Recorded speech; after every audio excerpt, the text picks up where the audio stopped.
Nous sommes Erev Shabbat, Parashat Para, et on étudie Masechet Nazir, et il y a un lien étroit entre le message de Parashat Para et celui du Nazir. On va essayer donc de voir ce que Parashat Para nous invite pendant qu'on est en train d'étudier Masechet Nazir.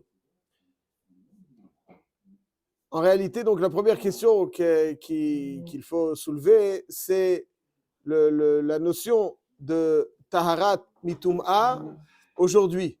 Qu'est-ce que la Tum'a? Donc, Parashat Para, c'est le processus de purification d'un homme qui a contracté une Tum'a avec au contact d'un homme mort. C'est-à-dire, lorsque on contracte une Tum'a autrement qu'un homme mort, on peut aller au mikvé et se purifier. Mais quand on contracte une Tum'a avec un homme mort, là, il faut un processus bien plus prononcé, 7 jours avec Azat, Shlishi ou Shvi. Donc et il faut évidemment faire Paradouma.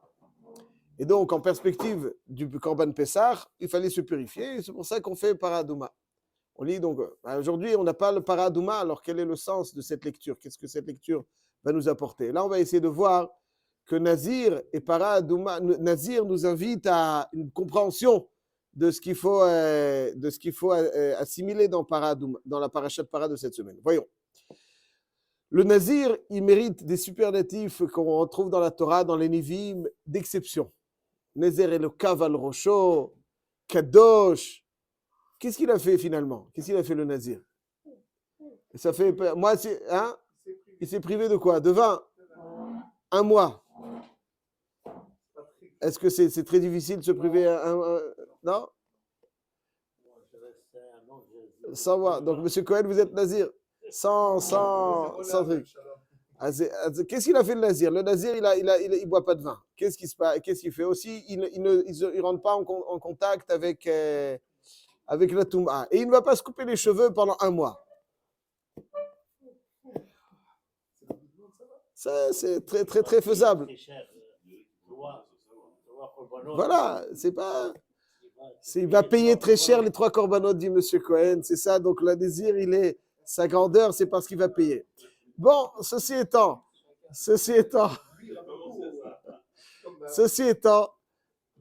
donc la question demeure. C'est vrai, vous avez raison. Bon, mais alors c'est vrai que quand on n'a pas le pat Bessalo, ce qu'on appelle pat Bessalo, on a plus envie. Quand on n'a pas les possibilités, c'est là que naît l'envie. Vous avez raison. Mais néanmoins, malgré tout, je pense que c'est pas trop difficile de ne pas boire du vin, de ne pas être nitma, de pas. Vous avez une folle envie de vous couper les cheveux si je vous demande de ne pas le faire. Mais donc il y a pas. Vous avez une folle envie de vous rendre impur. Alors le vin, mais il est ktat, ça va. On peut ne pas boire du vin. Alors quel est le yesod? Quelle est la grandeur du Nazir? Quelle est la grandeur du Nazir qui lui permet de mériter autant de superlatifs élogieux qu'on ne retrouve pas à propos d'autres personnes? Qu'est-ce qu'il a de si spécial? Et là, en fait, il y a quelque chose de fondamental. Pour bien mettre en relief cet enseignement, je vous propose de voir le pendant du Nazir. Quelle est la personne qui est le pendant du Nazir, qui est Zéché Keneged, la Sota. La Sota et le Nazir. En réalité, la Sota, donc il y a marqué Kol Aroé Sota Bekilkula, Yazir et Tatsmo Minayaï. La Sota, le superlatif paraît être très léger. A priori, ne reflète pas du tout la gravité de ce qu'elle fait. C'est quoi Sota? Quelle est la traduction du mot Sota? C'est quoi la traduction du mot Sota? Stia. Non. Stia. Stia, c'est lorsque vous voyez sur les routes une déviation, il y a une déviation. C'est ça, Sota, c'est une déviation. Shita, quelqu'un qui a une Shita. Shita, c'est une ligne directrice. Il y a une Shita, quelqu'un a une Shita, il a une ligne directrice. Shita, Shitin, des lignes. Stia, c'est un choté. C'est celui qui, aussi, c'est venu de la chaîne Stia, choté. Et il ne s'inscrit pas dans une Shita. Un choté, c'est celui qui ne s'inscrit pas dans une Shita. Et donc, une Sota aussi, c'est celle qui est Sota. Sota, donc elle dévie. Et la question est importante. Une femme qui s'isole, mariée, une femme mariée, qui s'isole avec un étranger, est-ce qu'elle est simplement dans une déviation? Maintenant, quel est fait ou pas la bêtise, on n'en sait rien. Mais quoi qu'il arrive, même si elle n'a rien fait, elle s'isole avec un... Alors qu'on l'a prévenu, son mari l'a prévenu de ne pas s'isoler avec cette personne. Elle est mariée. Elle est mariée, et donc finalement, elle ne va pas recevoir donc l'avertissement de son mari, le respecter, et elle va s'isoler avec quelqu'un alors qu'elle est mariée. Bono Shalom. Est-ce que c'est simplement une déviation, ça? Qu'est-ce qu'on peut... C'est une déviation, ça? Une déviation, c'est une femme qui fait des petites choses. Mais là, elle est vraiment... C'est pas une déviation, elle est dans le mur. Qu'elle ait fait ou pas de... Comment est-ce que son comportement est reflété par le mot sota? Alors la réponse est, et c'est quelque chose d'important et qui donc nous indique aussi la raison pour laquelle le nazir a de tels adjectifs. En réalité, tout dépend du mouvement. Je suis de ce vers quoi je suis en mouvement. Vers quoi je suis en mouvement? Quel est mon objectif? Vers quoi je tends? Je suis en mouvement vers quoi? La sota, elle s'est isolée, mais comme toutes les choses les plus graves, ça ne commence jamais tout de suite par les choses graves. Ça commence toujours par des petites choses qu'on considère anodines. Anodines. Elle commence les familiarités avec l'épicier, ensuite les familiarités avec le boucher, ensuite les familiarités avec le boulanger. Elle va rigoler, elle va avoir une certaine proximité. Et lorsque ça commence, alors finalement, il y a un Ruach Shtout qui s'empare d'elle. Et lorsqu'il y a un Ruach Shtout qui s'empare d'elle, alors des fois, elle a beaucoup de mal à résister à cela et puis elle arrive. Et donc, Chazal, la Torah, ont choisi un adjectif pour la sota qui ne décrit pas simplement la conséquence à laquelle elle est arrivée, mais le reproche qu'on lui adresse. Le reproche qu'on lui adresse, c'est d'avoir accepté, un temps soit peu, la déviation en se disant que même si je dévie, tout est sous contrôle. À chaque fois que quelqu'un dévie, il est sûr que ça n'ira pas plus loin. Je dévie un petit peu, non. Choum d'avoir l'oïkré. Tout est sous contrôle. Ça n'ira pas plus loin. Toutes les personnes qui ont fait les choses les plus graves dans la vie ne savaient pas que ça allait arriver à telle chose.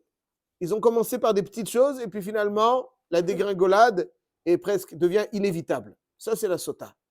La Torah nous indique à travers le mot sota que ce qui va qualifier un être, c'est la destination de ce mouvement. Vers quoi il est, vers quoi il tend, vers quoi il est en mouvement. S'il est en mouvement vers les shtuyot, alors c'est qu'il est sauté, et puis là, donc ça risque d'arriver au plus bas. Mais Nazir, il n'a pas fait des choses très difficiles. Il n'a pas fait des choses très difficiles. Mais il montre qu'il est en mouvement vers quelque chose de positif. Il montre qu'il est en mouvement. Il fait attention au yaïn. C'est pas très difficile. Mais il fait attention. Il sent que le yaïn risquerait de le... Il fait pas des grandes choses. Aval, il est en mouvement vers la Kedusha. Quand on est en mouvement vers la Touma, même la plus petite déviation, la Touma nous saisit, elle nous tire, jusqu'à ce que, etc. Mais quand on décide, ça y est, on n'est plus en mouvement vers la Touma, on a fait un petit pas, mais néanmoins un pas vers la Kedusha. Lorsqu'on est en mouvement vers la Kedusha nous saisit et nous tire vers elle. La question n'est pas simplement le résultat, mais quel est le sens de mon mouvement? Est-ce qu'il est vers la Touma? Est-ce que je me lâche dans certains domaines et je me dis, bon, c'est bon, ça va. C'était pas trop. Fais le din, ça c'est des khumrot. Je ne fais pas les khumrot. Moi, je suis...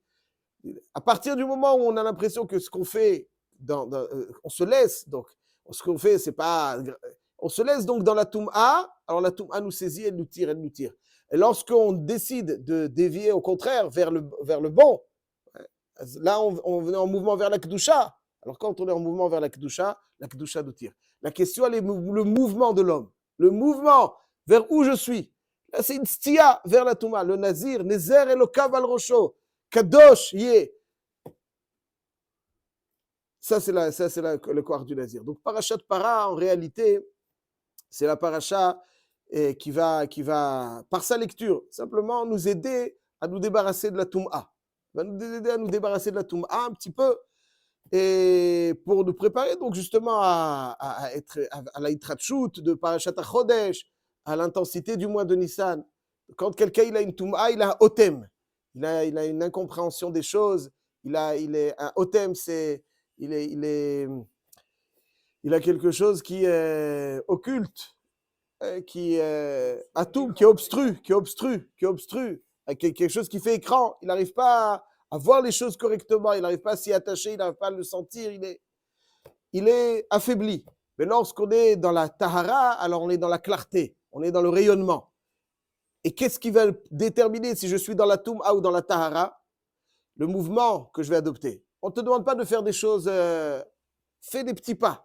Des petits pas, mais des petits pas néanmoins vers la Kedusha. Des petits pas, pas des choses que tu ne pourras pas te dire. Des petits pas, c'est quelque chose que je vois vers la Kedusha. Ça, c'est le message de Parashat Para pendant Nazir. Le Nazir, il n'a rien fait de grandiose, mais il a fait un petit pas, mais vers la Kedusha. Il y a marqué dans la Gemara, Rashi le rapporte, dans Parashat Naso, qu'il y a une juxtaposition entre Matnot Keuna et Nezirut.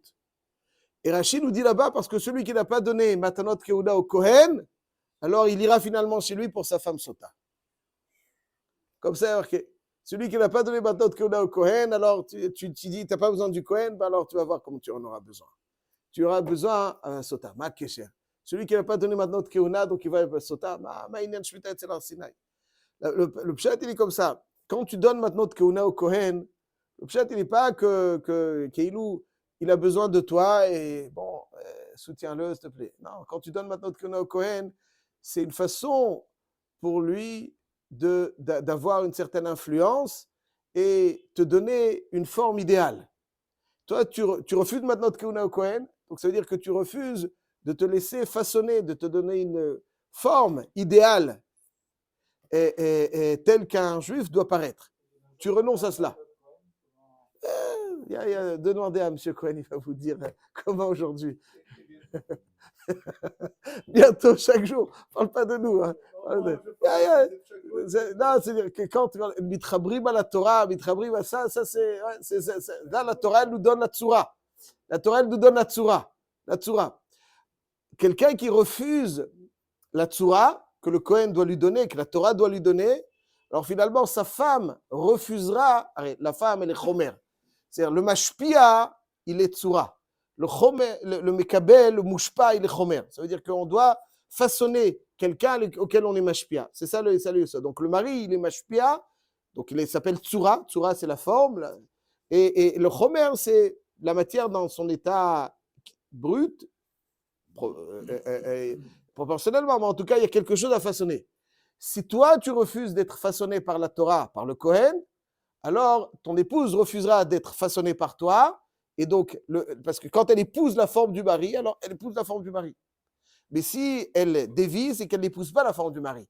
Elle va le chercher à épouser une autre forme, qui est loin d'être idéale. Et ça, c'est donc celui qui refuse d'épouser la forme du Kohen, alors Mida Keleged Mida, alors son épouse refusera d'épouser sa forme.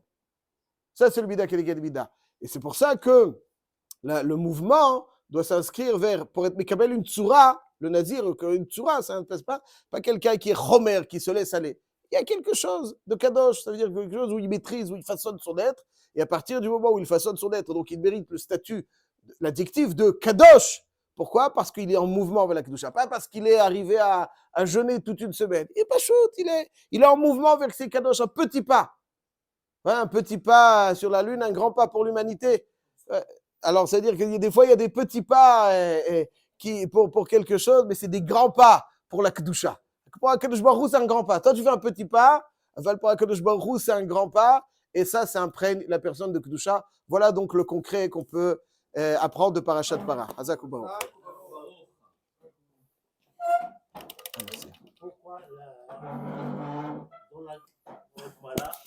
Merci. Pour introduire.